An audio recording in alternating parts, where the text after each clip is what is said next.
It has been an undeniably tough year for all of us. One of the toughest we have ever experienced. All of us here tonight have lived through the shared experience of a pandemic, although we have all experienced it very differently.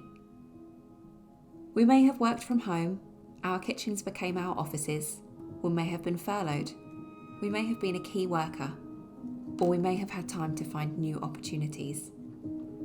While the world was changing, the EIC was still supporting our sector more than ever before.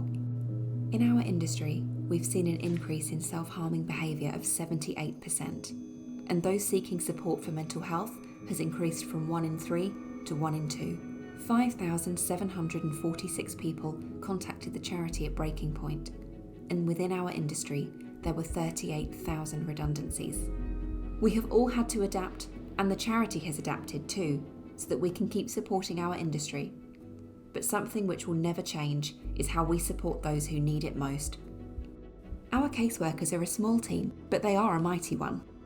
Every single person who contacts the charity will speak with one of our caseworkers. Our team are not just call handlers or charity representatives, they are the people who make it all happen. There are no better people to tell you the value of the EIC team than the people we've supported.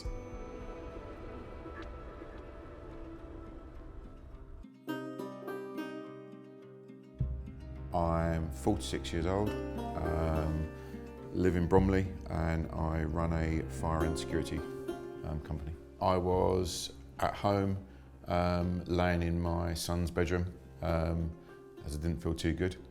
My wife came up and called 111, who then decided they would send an ambulance, and that would be 2 hours' time. It arrived very quick, 15 minutes later, and the last I remember of that day was walking down the stairs and getting in the back of the ambulance. I was put into a coma, intensive care for 6 weeks, and I don't remember waking up from the coma. I've got a whole block of my life that I've no idea what went on to me. I can see on Christmas Day, they put me on my front in a proning position to try to relieve some pressure on my lungs. I know that Claire got a phone call on Boxing Day to say that be prepared to come to hospital. There's only a 10% chance that he'll be around tomorrow. That's quite hard, if I'm honest.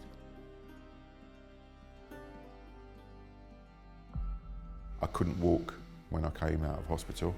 I came home in the back of an ambulance on a stretcher, and was then carried into the house and then put into bed. Life's changed massively for me.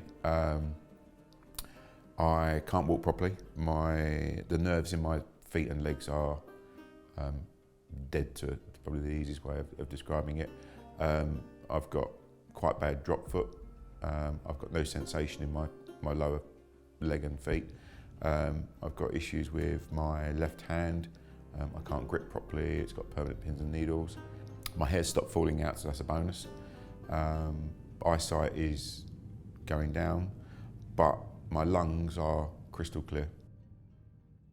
EIC provided support to Claire and the boys when I was in hospital. Tessa and the team that she's got, they will make contact with Claire. Are you okay?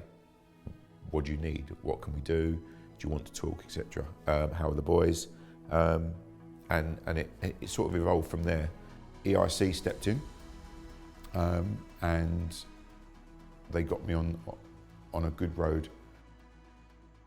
For me, the EIC represents a family setup and a family group support. They give masses back.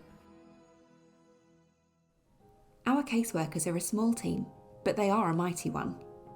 Every single person who contacts the charity will speak with one of our caseworkers, whether that's Sarah, Milena, Marcy, Jill, Claire, or Lucy.